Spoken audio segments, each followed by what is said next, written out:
What's up there, little niece and nephew? It's your big uncle, Patrick Bateman of Expat Relocation. I hate that job anyway. See why you just don't quit. Because I want to fit in.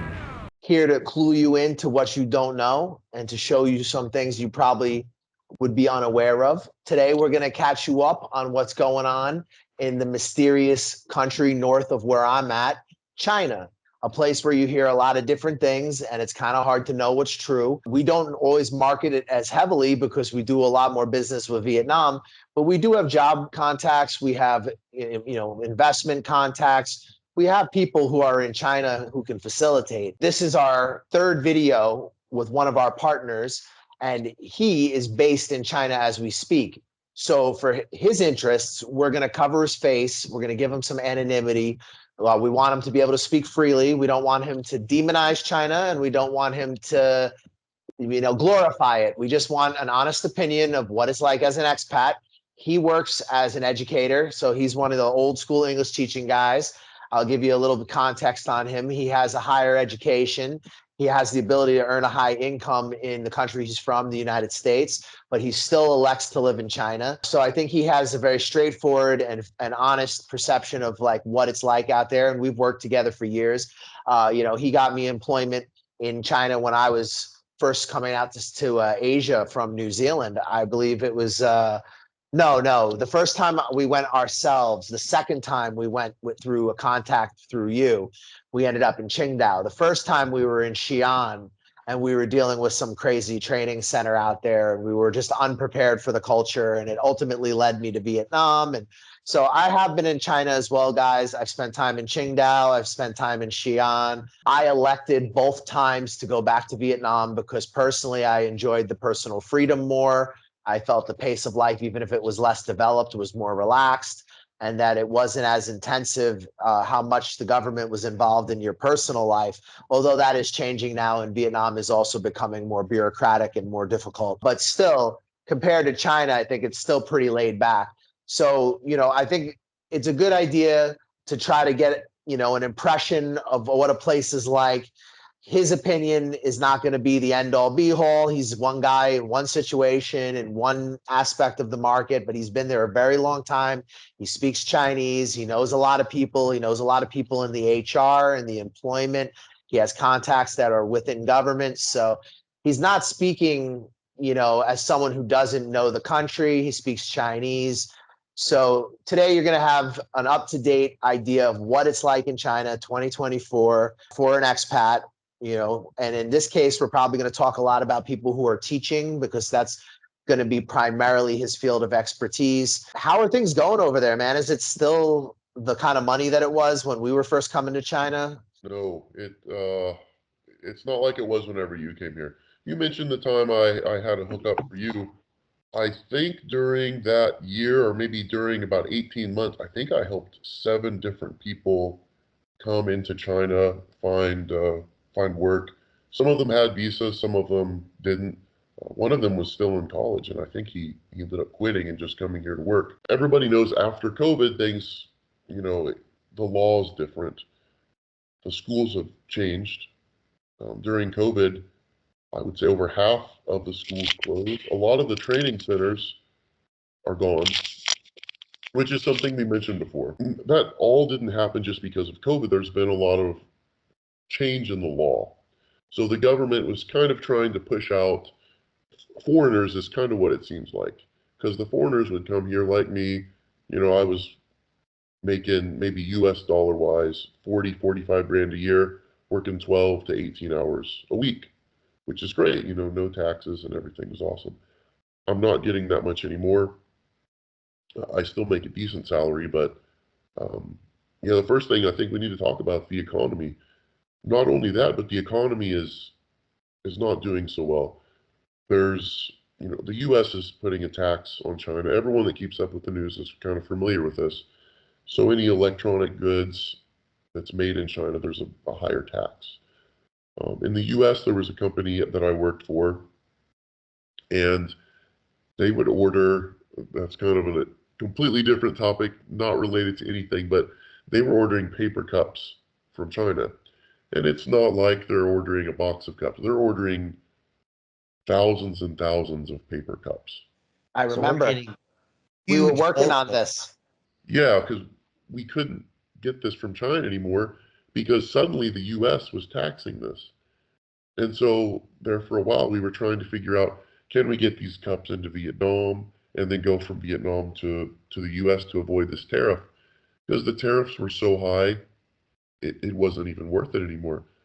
I mean, if you spend $100,000 on cups and then your tariff is per pound or per kilo, and you're and the tariff's going to be 7 cents per cup, but the cup only costs 4 cents. It's not even worth it. You can almost make it in the U.S. with, I don't know, paying minimum wage or something. Which I know that's the U.S. That's what the U.S. is wanting to kind of cut China out, but it's hurting China.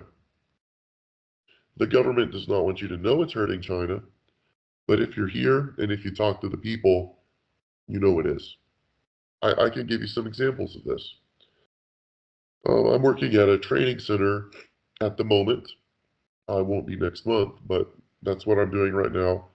It's a way for me to get a visa. So I come here, I work maybe 15 hours a week, we'll say. Some of my classes, I've got 5 or 6 kids. One day, my class only had 3. And I said, what happened? These kids aren't coming back. Do they not like me? Did someone do something in the school? One of the parents, he has twins and some other kids. His company went bankrupt. So he doesn't have the money to send his kids to these more expensive schools. Our school, maybe he's paying 400 or 500 RMB per hour for his kids to go to school. So he's a high class, new BMW guy, and he just lost everything. He's got a whole family.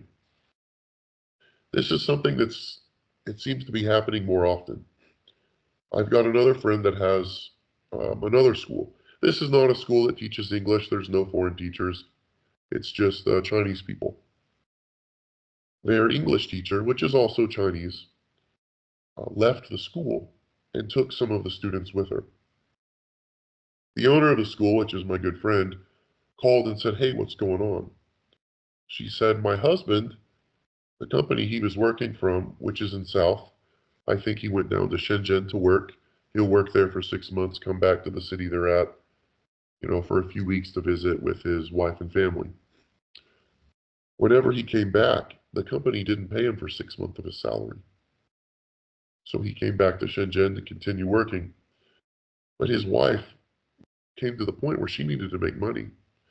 So instead of her working for my friend's school, she left the school, took the students with her, and tried to open her own English school so she could make the money directly. My friend was upset about it because my friend's losing money.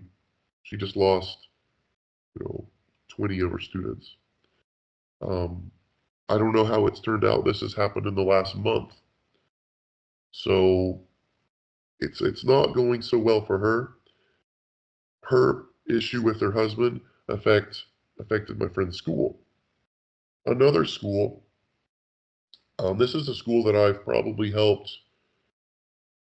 2 or 3 teachers come into the school. I will say one of them lost their job because they were showing up drunk every day. You could probably get away with doing that once or twice, but you can't do that regularly here anymore. I say anymore because you may have been able to do that before. Um, this past year, they've lost almost 80 students, which is huge. I think the school may have 150 left, so they just lost 30% of their students just because their parents aren't able to afford it anymore. What effect is the recent scandal from the housing having on people? Like, I believe, was it Evergrande? Is that the name of the company? Yeah, that's old news now, but I can go straight back to my friend that owns the school. Um, in China, you usually buy a house before it's built, before it's done.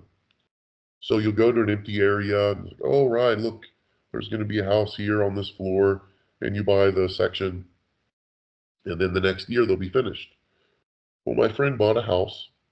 Next year, the house was going to be finished. Well, that year came and the house wasn't done. The second year came, the house wasn't done. The third year came, they said it was finished, but she couldn't look at it yet. Luckily, I believe about 6 months ago, she actually got to move into her house. The problem is the value of her house is worth about half of what she paid for it now. So I believe she spent roughly maybe 1.2 million RMB. Yeah, I think it was around 1.2 million RMB, and it's worth less than that now. So what she's doing, she had cash to pay it off. She owned the school, but she doesn't want to live there, so she's renting it out. She couldn't find someone to live in the house to rent. So she's going through a company. The company is kind of using her apartment as a hostel type hotel. Someone comes in, lives there for a week, and comes and goes. So that's what she's doing now. But she's lost a lot of money. She's talked to me about it and said, wow, I wish I would have listened to you and never bought a house in China. She said, I'm never buying a house again. I'll just rent. It's not an uncommon story all over the world, really. It seems like living standards there have depreciated. How are the services? How are things like healthcare? Healthcare. Healthcare compared to the U.S., it's really different. I go to the hospital often. Every time I change a visa, I've got to get you know, a million different kinds of tests. I wouldn't say a million, but you've got to. I think there's 7 different tests. You've got to get tested for like STDs. You've got to get an X-ray. What else is there? Blood pressure. A lot of pointless things that you always have to get done to get your visa renewed. I also have some health issues, so I usually go to the hospital once a month. I also go there to get my testosterone checked just because I want to. So I'm pretty familiar with the doctors. I can tell you I've seen some pretty wild things. If you go to the hospital, let's say your arm gets chopped off and you need to get in there as soon as possible. You don't get in there and you cannot see a doctor unless you've paid first. So that's kind of the big difference between the US if it comes to an emergency. You better have money ready and someone to pay for you, otherwise you're not getting any help. I'm not sure how it is where you're at. It may be similar. Southeast Asia, you're dead if you don't have the money. And even if you do have the money, there's certain, hospitals where doctors, they can still pay to become a doctor, basically. Like they can bribe the school so that they pass. And there's like incentive from families to have doctors in the family. So, money will be allocated sometimes towards making sure junior becomes a doctor, even if junior is totally unqualified to be a doctor. But the better healthcare is generally in the capital cities, and then in the countryside, it's like a horror show. Yeah. Something we may have that you don't. I mean, that sounds pretty similar to here. I mean, they've actually got to go through school, but the schooling here is not near as strict as what it is in the U.S., Canada, the rest of the world. You can kind of squeeze through college, and there's always bribes. There always is. Um, but in China, there's Chinese medicine, and people really believe in Chinese medicine. I've got a friend that her mom has cancer, and she doesn't want to go through chemo.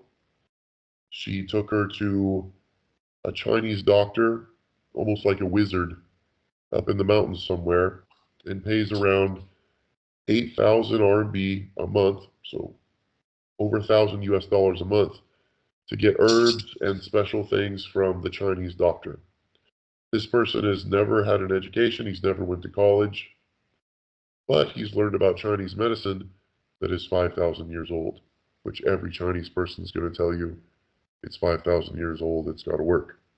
I'll find out more about that tomorrow. She's actually getting her mom checked out tomorrow at a possibly legit hospital to see how the cancer is going, if it's spreading. So there are hospitals that are legit, obviously, where the upper class would go. I would say it's legit, but it's not the standard you would expect. Okay. There's always the hospital I go to. There's some guys going in there. They're trying to get their wife pregnant, and they can't get a boner anymore. So they can go in, you can pretty much just, okay, I'm going to buy Viagra. And even in the legit hospitals, there will be suggestions to get like rhino horn or some kind of endangered species, like some kind of bone powder that's ground up somewhere because that'll make you more of a man. That's still something that people believe around here, even in hospitals. That's pretty amazing, but it's not so different here, really.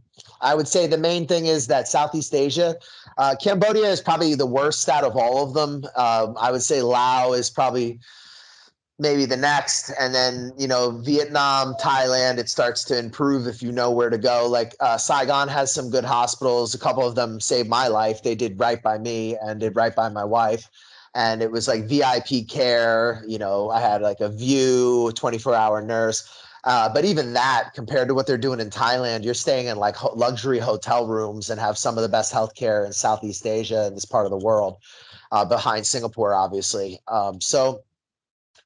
China's healthcare system, I've always heard it's been a shit show. Is it worse since COVID? Is it the same? I don't think it's any worse. It's just kind of it's shocking sometimes because you may be getting an awesome doctor. My doctor in the US was actually one of the doctors in the cities I was in Shanghai at the time. It was one of the same doctors that was in Shanghai. Great doctor in the US and in Shanghai. But I just wouldn't trust them. I wouldn't trust them as much as you would a doctor in the States. Fair enough. What's it like there at the moment for foreigners? Like, how does it feel? Because I know, under the current administration, the country's gone in a really different direction than when I was in China. I was in China at the beginning of this administration, and it was getting kind of weird, and it just felt more relaxed and more comfortable in Vietnam. So I just always opted to just chill in Vietnam because I could have that kind of laid back Southeast Asia energy, but still, be in a country where people are like very money focused. But is that still the vibe up there? Are people still looking at the foreigners and like, how can we collaborate? How can we make money? Or is there more of like a kind of a coldness and or just like, how is the state's messaging like affecting expats? It depends on the person. The Xi Jinping thought is something new that's come up in the past few years. I don't know if you're familiar with that. Years ago, when Chairman Mao first took over the country, he kind of, if there was a scientist or someone like one of these deep thinkers, he would take the Red Guard, they would take these guys, beat them to death and kill them. So all of the highly educated people, anyone from a religion, they're pretty much scrapped out. And then the Red Guard, a lot of them are young kids that are going up and killing these people because that's what they were told to do.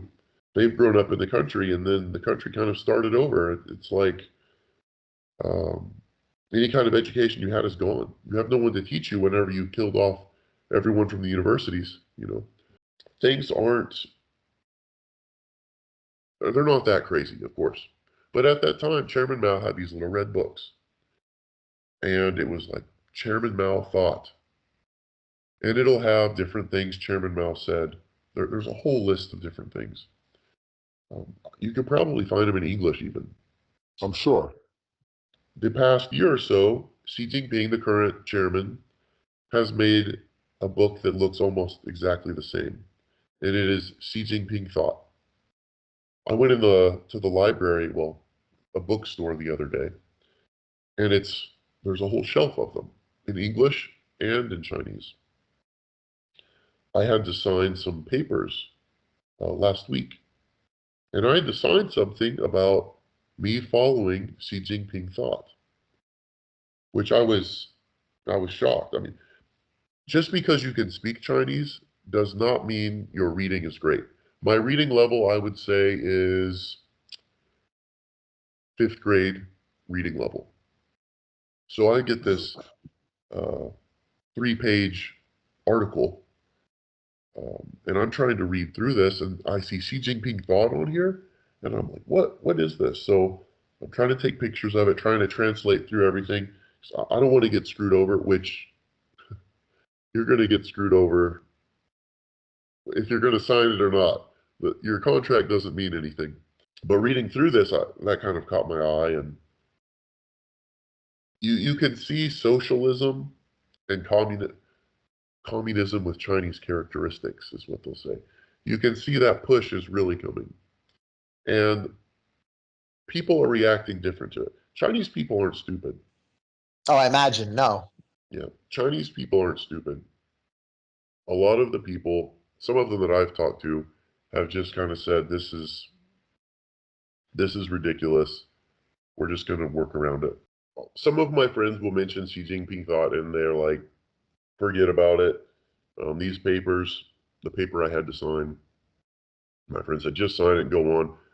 No one cares. There are a few other people that really support the Communist Party. Recently, there was a store, a new Apple store, and they had, the new Apple phone.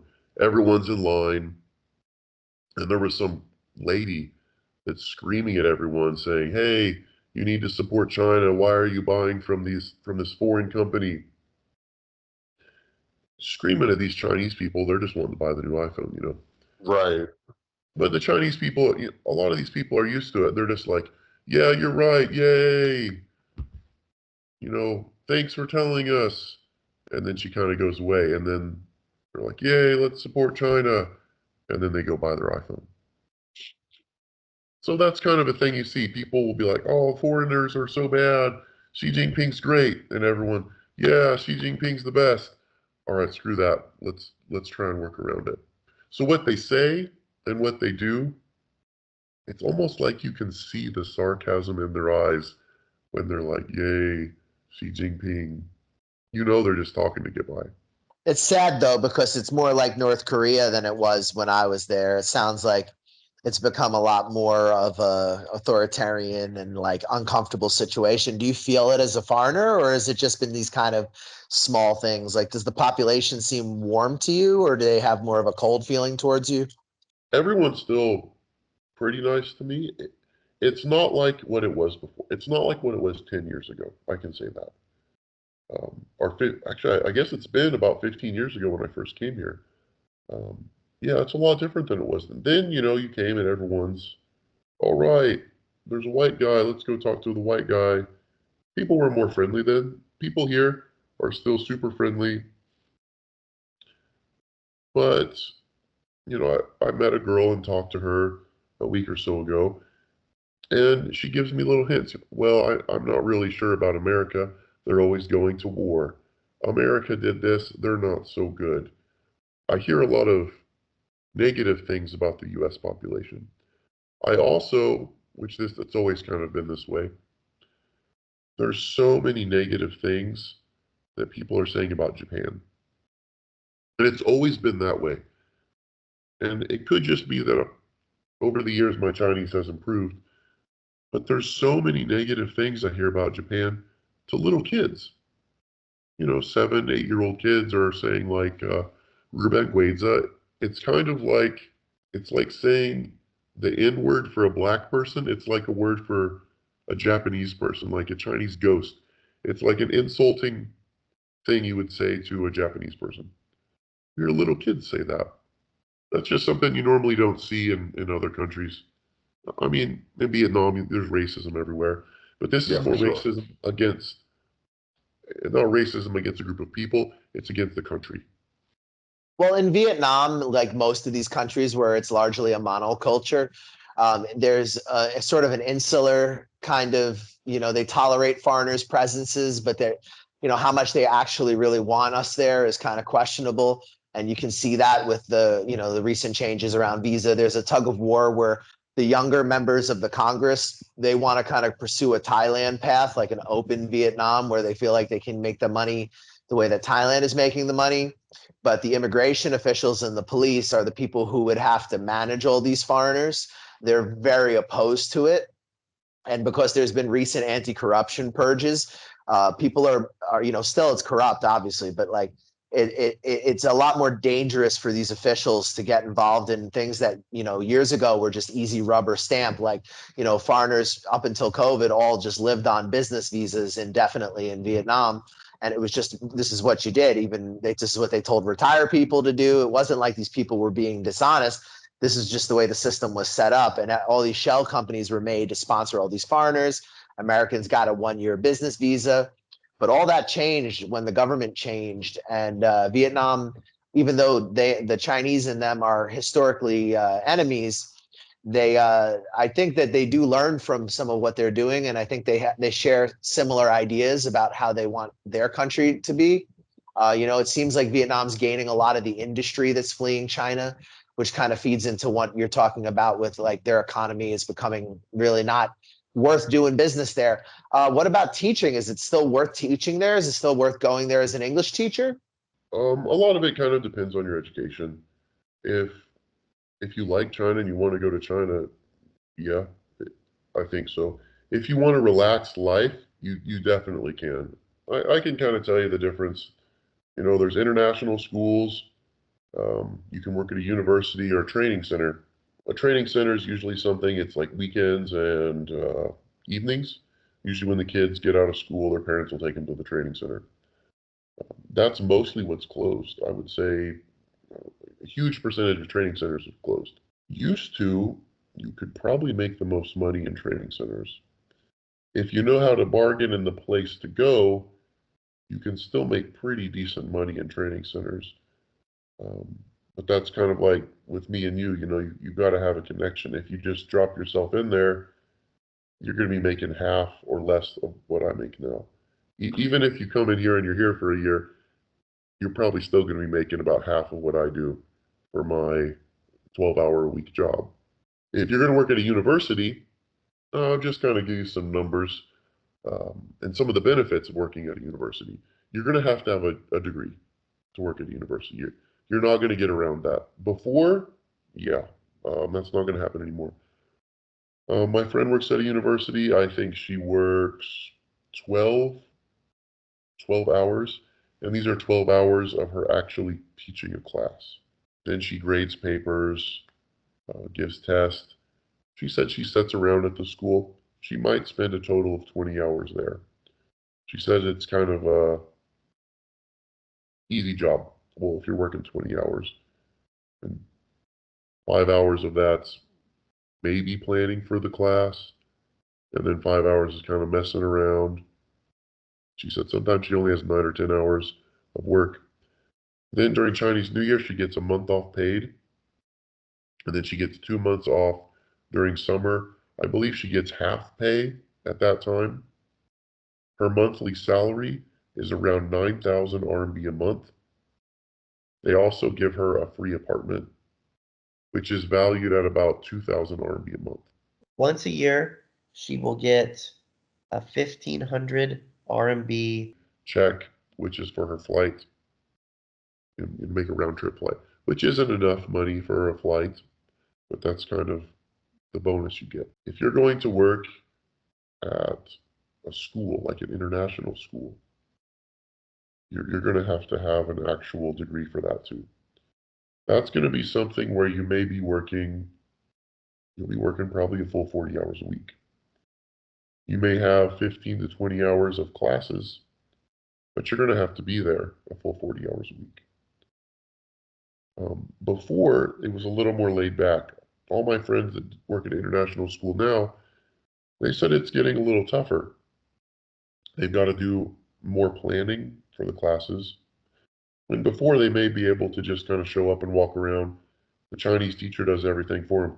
Now they've got to plan a little bit more, and they've got to be a little bit more prepared for class. They're held to a higher standard than they were before. Maybe there's some things after class that they're supposed to go to now. So that 40 hours a week might be 40 hours, but then they've got to go to some event, and they might end up spending 42 or 44 hours a week at the school. Their salary at a good school, I would say their salary is around 30,000 RMB per month. That is towards an upper level school. The training centers, that salary can vary. It's all over the place. You could make anywhere from 30,000 RMB a month to 10,000 RMB a month. Depends on how much you want to work. One of the better schools in the area, on the paper, you work 26 hours a week. Your salary will be 28,000 RMB a month. The catch is, that's 26 hours of classes. You may have a class that's 90 minutes with a 10-minute break. That counts as 80 minutes. Then there's an hour break before the next class. That hour break doesn't count as your work time. So by the time the end of the month comes, you're not working 26 hours. You may be there for 35. You might get lucky and only be there for 22, but usually you're there for 30, 35 instead of the 26 that's on the contract. And even if they make a mistake on the contract, even if you change the contract, it doesn't matter. It's whatever they say. I've been in that situation. I've called a Chinese lawyer. I went through all that. It's not worth it. By the time you pay the lawyer, go through all that, it takes a year or two, and you've spent more money than you'd make. You just got to eat it and move on. Well, I got to tell you, it's not so dissimilar in Vietnam. It's just that the corruption is still pretty rampant. Like they've done a lot of these like anti-corruption purges and a lot of anti-corruption stuff over the last couple of years. But I was just reading recently a Vietnam, one of their English language press papers. And, you know, that's obviously controlled by the government. So anything coming out of there is something they're okay with us discussing. And what they were saying is that even part of the population is almost wondering what's the point, because by enacting and forcing the country to follow the laws that are on the books in such a strict way, it's had a really negative effect on the economy, you know. And some people, you know, of course, have done okay because, you know, there's big industries that are coming to Vietnam, but people who initially had invested heavily in tourism, you know, there was like a couple of years there where it was really annoying for foreigners even to stay as tourists. It's gotten a little bit better now. So I think that's kind of what makes Vietnam a bit more attractive than China. Is it's not quite as strict. It seems like China is like much more controlled, much more regulated. I mean, Vietnam is really bad with bureaucracy, but then in the day-to-day sense, you do feel quite a bit of freedom. So like you are dealing with a lot of paperwork and a lot of stupid rules, but because there is a lot of corruption, there's still people getting jobs without degrees.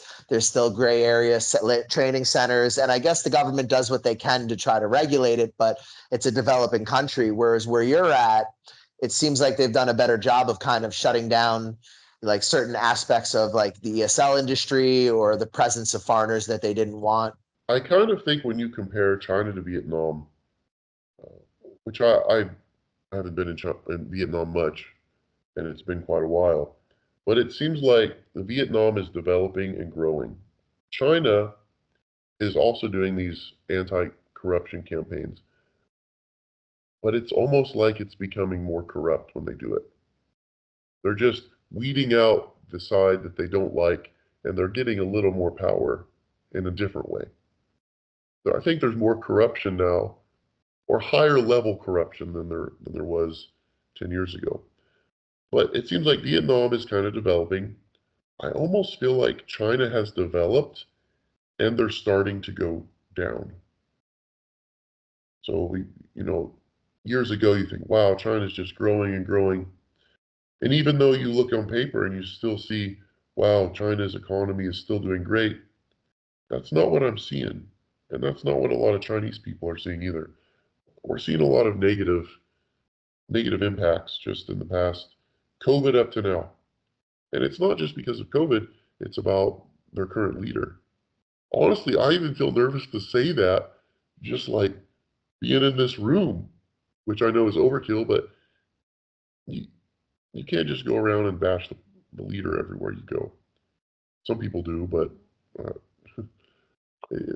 you just get a bad feeling about it. So I would say when I was in Vietnam last, which was not really long ago, just a few months ago, I was there for business. And honestly, it was the same as usual. The people in the South are highly critical of the government. The people in the North tend to be a little bit more on board with the message.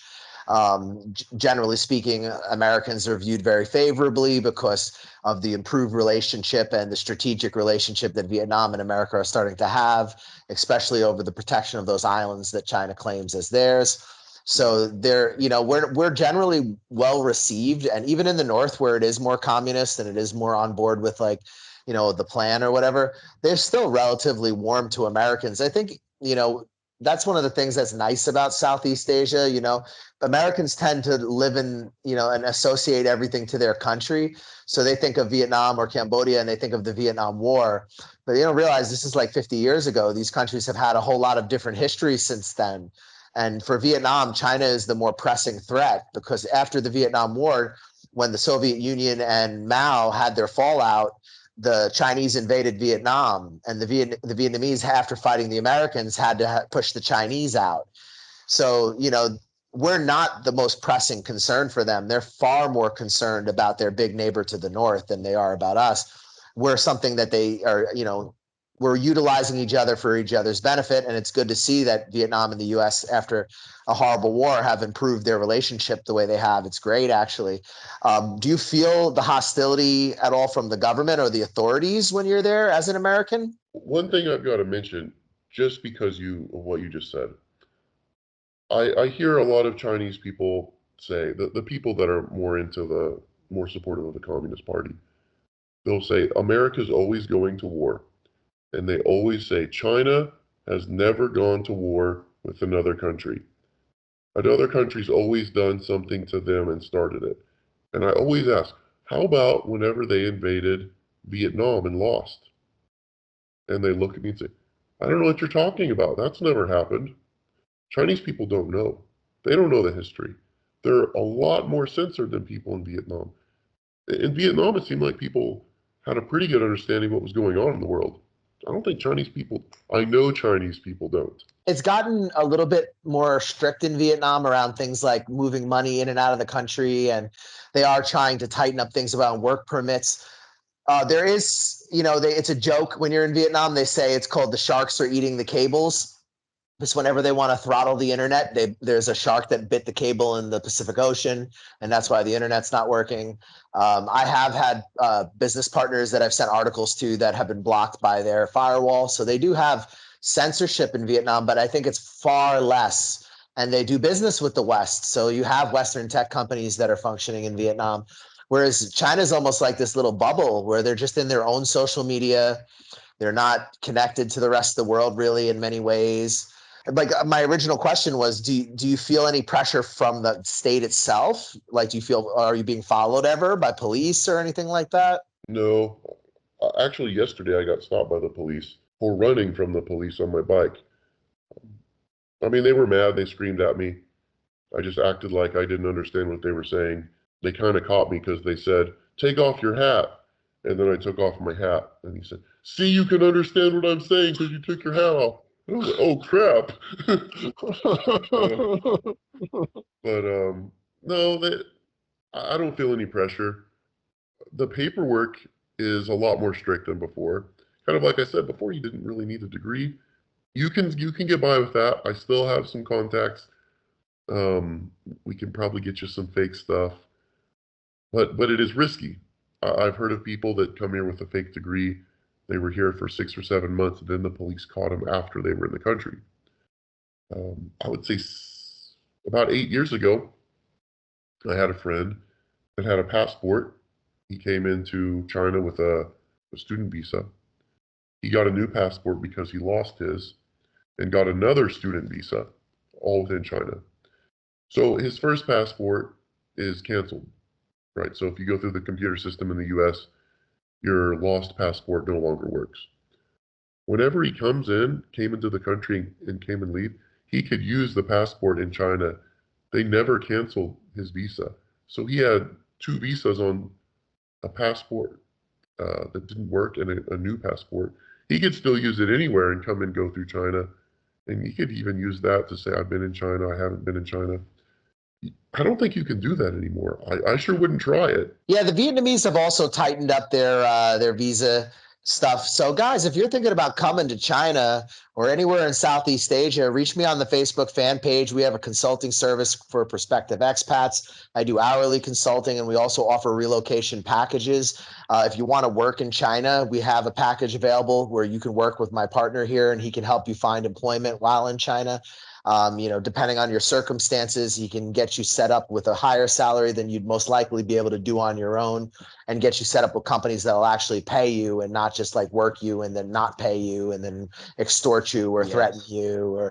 And this is common in Vietnam too, guys. So if you're thinking about coming to Vietnam, reach out to me as well on the Facebook fan page. I also want to shout to this video sponsor. This video is sponsored by Safety Wing. If you need a low-cost health insurance while you're moving overseas, it's a great way to start. We have a referral link in the description below. And if you're thinking about heading out of your country, don't let getting sick fuck you up in your first couple of years. Brush your teeth. So I would say, let's try to summarize how China has changed, because I guess we could look at it, since this is a 2024 video. What do you see that is the biggest changes in modern post-COVID China? Post-COVID, I would say now compared to 2019, your salary will be the same or lower if you're an English teacher, probably. The economy is not doing as well as it was at that point. So people aren't quite willing to dish out cash for random things. The cost of food has increased. The cost of apartments seem like they're about the same, just because the housing is went to trash. So if you're going to come versus before, you're going to need, usually you're going to need a degree. Like we've mentioned before, we've got a couple workarounds, but it's still kind of tricky. Depends what country you're from, of course. Before, you didn't need that. If you're going to teach, you may actually have to teach something. Don't expect to be a legit teacher and come and teach how you normally would. Just do what they tell you, but they might expect you to actually pay attention or try to teach the kids other than just sit there and play on your phone. So you're held to a little higher standard. Don't be too terrified of the Xi Jinping thought, but there's more of a presence of the government than there was before. That's just the truth. All right, guys. I hope you found this video helpful. If you guys are thinking about coming to China, Southeast Asia, reach out to me once again. Facebook fan page in the description. Check out our referral link for Safety Wing if you need low-cost health insurance as a new expat. And I want to thank my partner over in China at the moment for taking some time out to talk to us. We're going to try to make more content soon. Get you guys some interesting topics from a very mysterious place that I'm sure a lot of people are curious about. As far as what's going on in Vietnam, sounds very similar to what's going on in China, just to much less of a degree. And it seems like it's still a large portion of the government is open and wants to be open. Whereas it seems like up there, the bureaucracy and a lot of other things have made living up there more difficult, but clearly it's still worth it, or my partner wouldn't be up there. So if you need a plug in China, we have our consulting service. Reach us. We'll give you guys a quote. What you get for your money is you get put into my partner's network in China. So essentially what he does is he plugs you into a tremendous amount of HR contacts. He can even tailor and create a job for you, but kind of depending on, obviously what's realistic, but also on your skill set and what you have to bring to the table. He has legal connections. He has connections all throughout the country for different types of services that, we could talk about directly if you message us. I will say, next month, I'm going out to some of the smaller countrysides. Not a place that someone would normally go and not a place that you would probably visit.